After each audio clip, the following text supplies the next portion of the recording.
What's up, family? Gerald the Bossman here. You're tuned into the Bossman Show on AM 1010, AM 1430, 1055 The King. Let the King out at 105theking.com and the Bossman Show at bossmanshow.com. Hit me up on Instagram, the Bossman Show, Twitter at Bossman Show, and Facebook, Bossman Show. It's the Bossman on your radio. Listen to the Bossman Show with your host, JR, Saturdays at 9 a.m. right here on AM 1010, The King. What's up, good people? BetOnline is your number one source for all your betting needs. The latest odds, lines, and matchup reports for baseball, boxing, golf, and more. BetOnline continues to be the fastest and easiest way to place your wagers, including live betting and your favorite casino and card games available to play right from your phone. Head to the website or use your mobile device to sign up today and get in on the action. Remember to use your promo code BELIEVE, BLEAV, for your 50% welcome bonus on your first deposit. BetOnline, where the game starts. BS3 Network, changing the way you watch TV. Yes, BS3 Network, changing the way you watch TV, covering content and hot topics from A to Z, sports, music, society and culture, movie reviews, you name it, we have it. Check it out on bs3network.com or check us out on Roku, BS3 TV on Roku, as well as check out your favorite podcast on all podcast platforms or Spreaker.com/BS3 Network. You are now tuned to BS3 Network.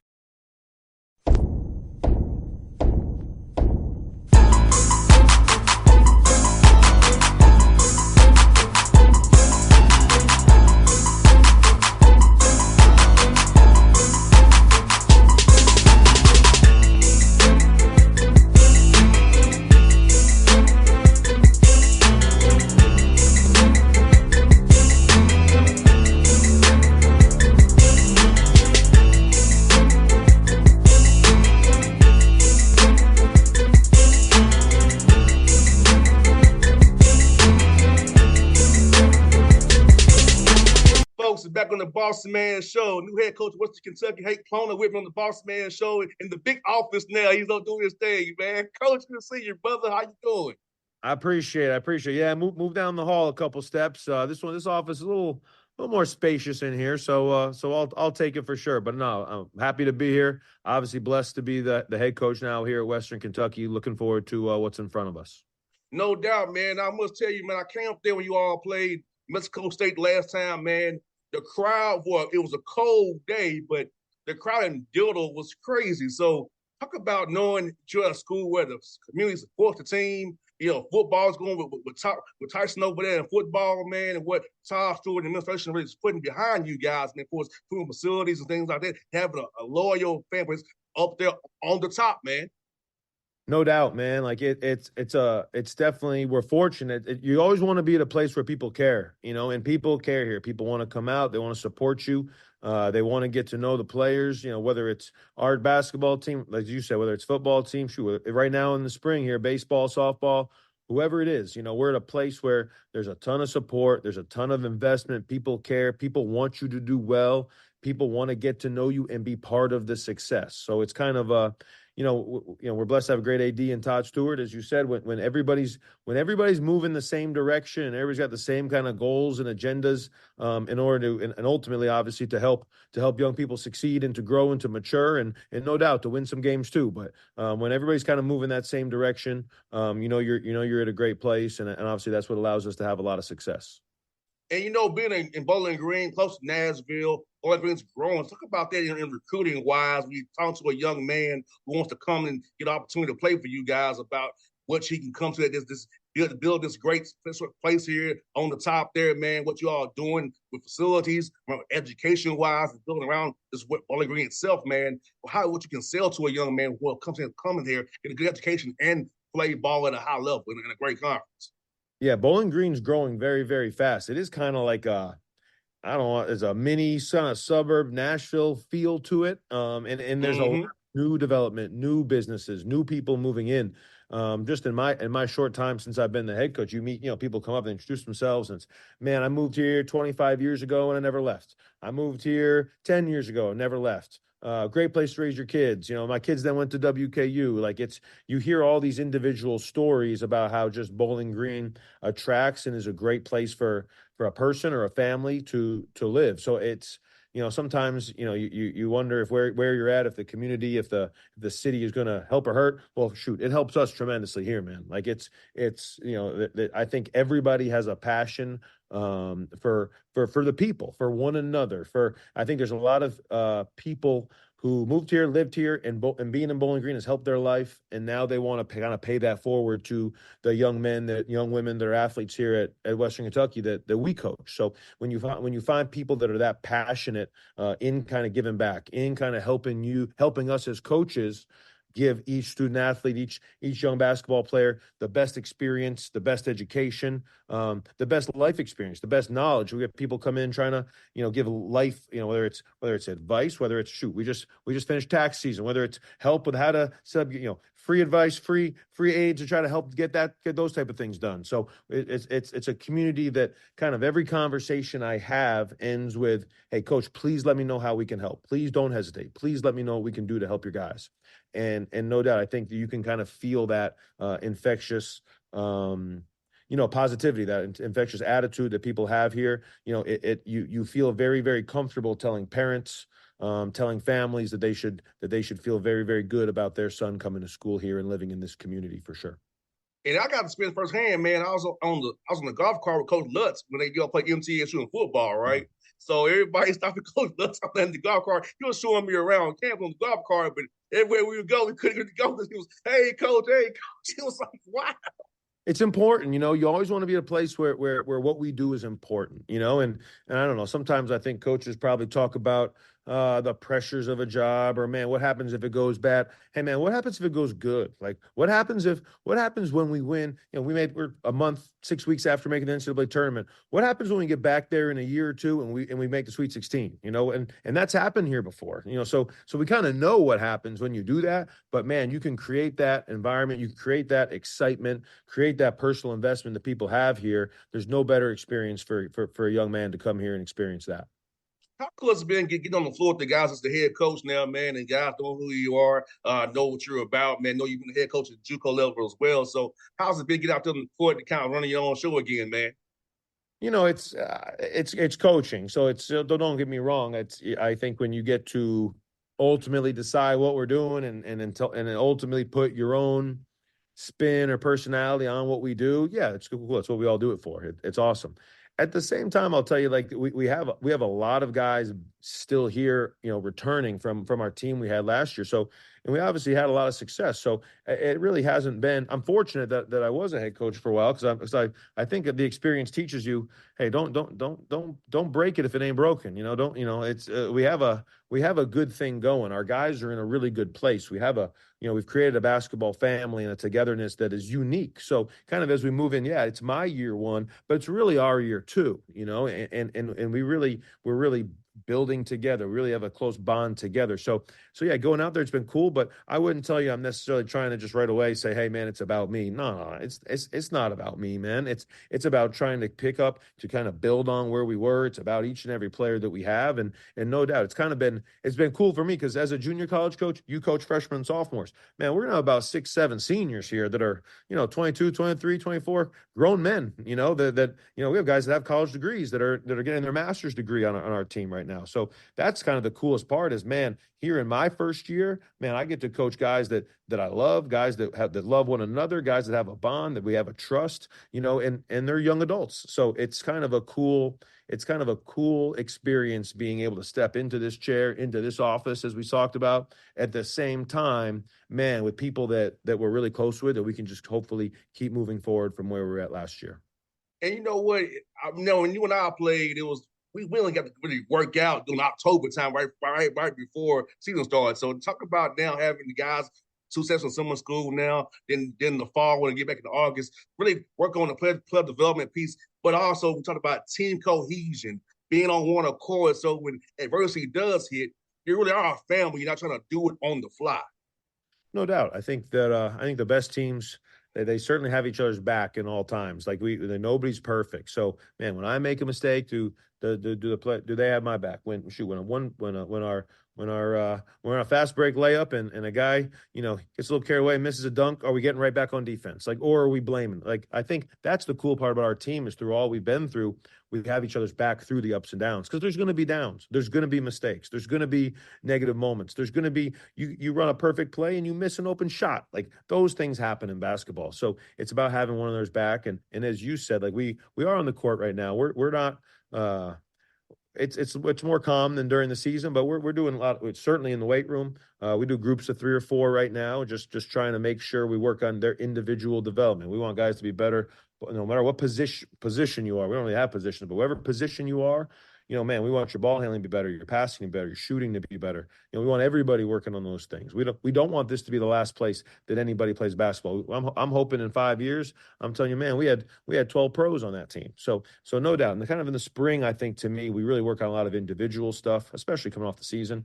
In the summer, we'll still do some of that, but we'll start to put in some, remind ourselves about some team concepts, certainly add some new ones. And then no doubt by the fall, September, October, and now you're starting to get wound up for the season. Now you're starting to do the technical stuff. Now we're figuring out exactly how we're going to run offense, or what our defense is, or lineups, or those type of things. So I kind of think we're at that point now. We're kind of getting over the last season, moving on. And obviously, there's been some change, so it's a lot of individual stuff. But no doubt, we are fortunate now that we're allowed to be on the floor with these guys for even 4 on-court hours a week. I mean, that's 45 minutes a day for 5 days. And we don't. And if we go hard, you don't need to go in the spring more than 45 minutes a day for 5 days. These guys love playing open gym. They love hooping. It's who they are. So they're in there all the time, and it's definitely a positive vibe. And that's obviously, as a coach, we want to continue to encourage that. I don't want to get in the way and say, and when they're feeling good and we're getting better, it's not about me. It's about us trying to improve day by day. And we have a group that certainly is excited about doing that. 100%. And you know what? It's so good to hear that, man, because some of you and me have kind of forced him to the gym. I was a guy, I love getting up my shots. That's because I knew the play had to be a 3-and-D guy. So if I'm not shooting the ball, I'm not playing. So everybody should work on shooting. It's crazy. I mean, you want to say Steph Curry's the best shooter in the world, man. I've been to Warriors camp. He shoots about 500 a day now. Like it's not like, you're good enough. So if you're a great shooter, you got to keep shooting. If you want to be a good shooter, you got to keep shooting. Man, if you're a guy that didn't shoot a lot of threes this year, but you want to make one a game next year, you got to keep shooting. So you definitely want the guys that want to be in the gym and that are about it. 100%. And for you, being a Conference USA, man, seeing how tough it was, you guys got punch ticket winning then down in Huntsville, man, in pretty impressive fashion. Talk about Conference USA, man, and adding Kennesaw State in there right here in my backyard here. So you'll be hopefully coming here this year. But talk about, the depth of the teams you have in the conference, man. How's it be a lot of great coaches you all have in that conference? It's a tough league, I think like the home winning percentage this year was like the best in any conference, meaning anybody can beat anybody. Like when you go on the road, no matter who you play, if the team's technically is in first or a team's technically in last, man, everybody's a hard out. I know our last 2 games of the year were at FIU and at Liberty, and I think we lost them both by 2. And I thought we played pretty well. FIU and Liberty are, they were middle of the league technically in the standings, but man, like everybody has future pros. Everybody has coaches that really know what they're doing. Every team is prepared. Every team wants to win. So, UTEP, New Mexico State are UTEP is Texas Western. That's Glory Road, man. Like they've won one of the most famous national titles of all time. There's history in those programs. We added Sam Houston State, who was first place in the league last year. Obviously, Louisiana Tech, Jacksonville State, very good programs. Middle Tennessee is down in Murfreesboro, Tennessee, is one of our kind of biggest rivals. So it's a very strong league. There's obviously a lot of experience. There's a lot of players that have played at in any conference in the country. There's a lot of guys that maybe didn't have an opportunity as a freshman at a Kentucky or at a Kansas or at an Indiana or at a Georgia. Rodney Howard on our team last year played 1 year at Georgia, 3 years at Georgia Tech.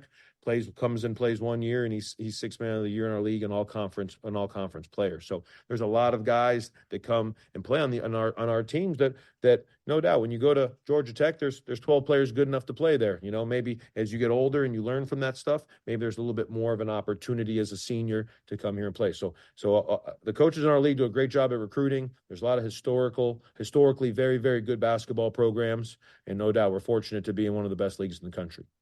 Yeah, it's cool to watch when you all play MTSU, man. The 100 miles of hate. It's funny to me. Man, when you go down there too, like their court is blue and gray, so it's just a kind of a unique vibe. They always wear blue.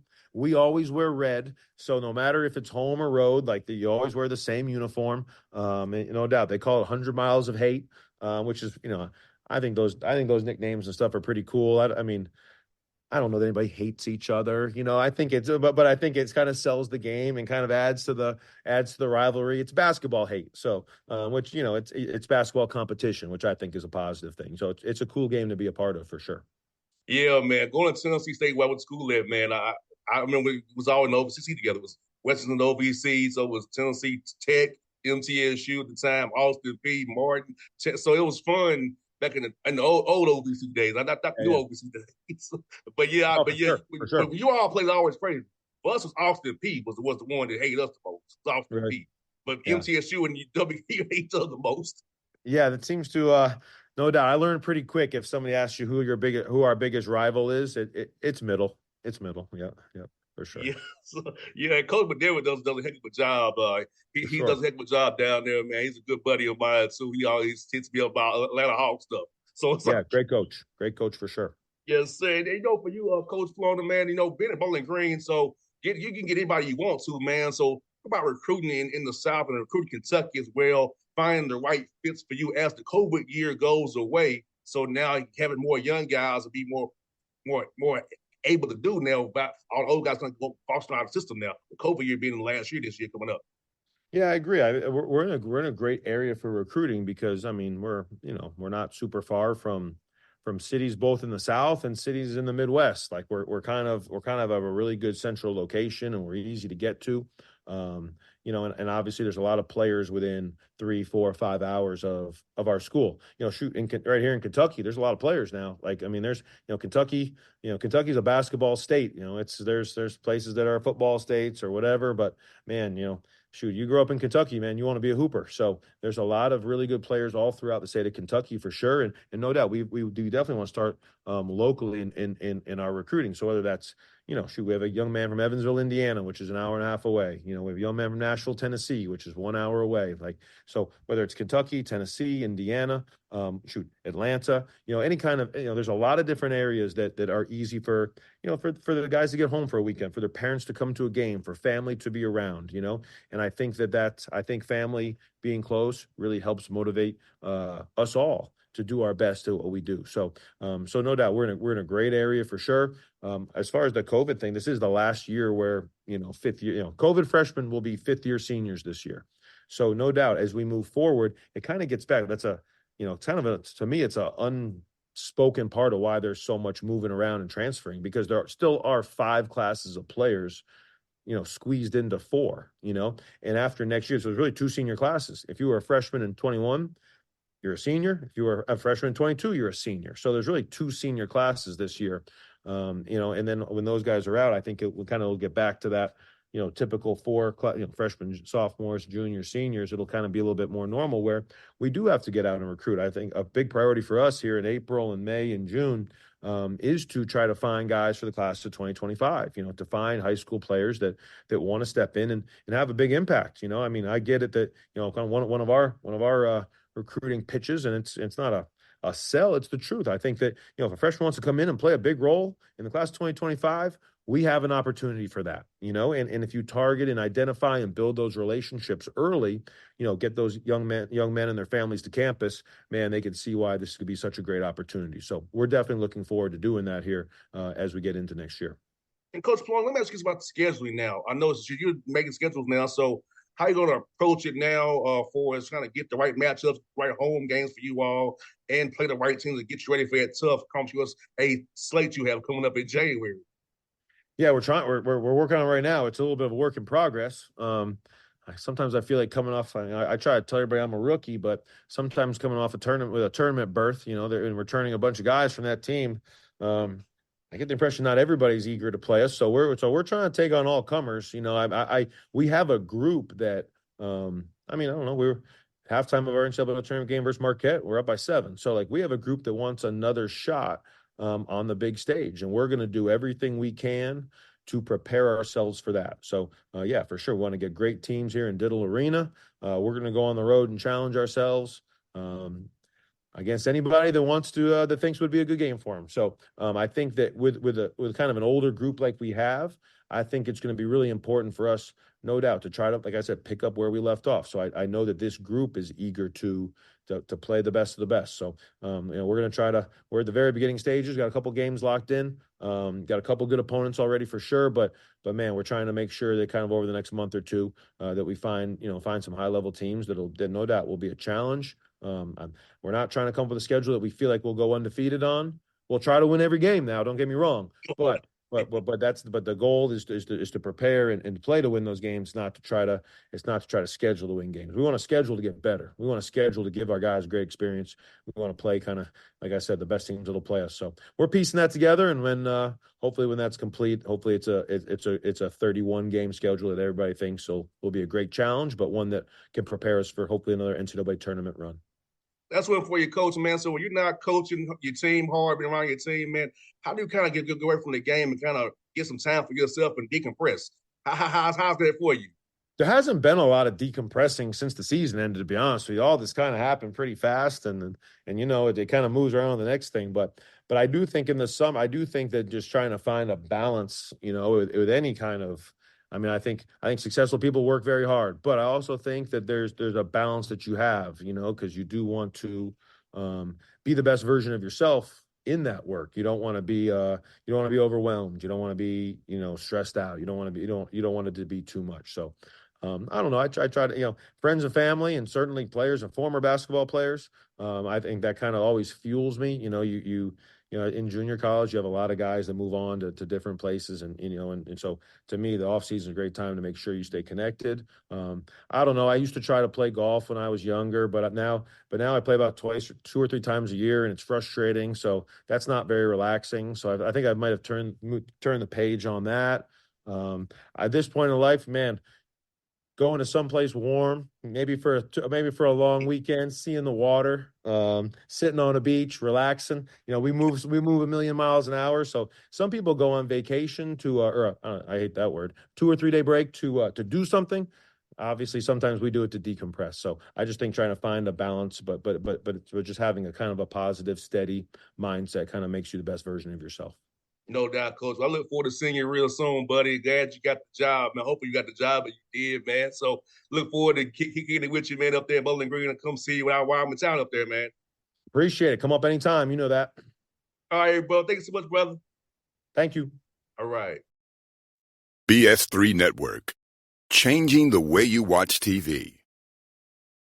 Yes, BS3 Network, changing the way you watch TV, covering content and hot topics from A to Z, sports, music, society and culture, movie reviews, you name it, we have it. Check it out on bs3network.com or check us out on Roku, BS3 TV on Roku, as well as check out your favorite podcasts on all podcast platforms or Spreaker.com/BS3 Network. You are now tuned to BS3 Network. What's up, good people? Bet Online is your number one source for all your betting needs. The latest odds, lines, and matchup reports for baseball, boxing, golf, and more. Bet Online continues to be the fastest and easiest way to place your wagers, including live betting and your favorite casino and card games available to play right from your phone. Head to the website or use your mobile device to sign up today and get in on the action. Remember to use your promo code BELIEVE, BLEAV, for your 50% welcome bonus on your first deposit. Bet Online, where the game starts. What's up, family? Jared the Bossman here. You're tuned into the Bossman Show on AM 1010, AM 1430, 1055 The King.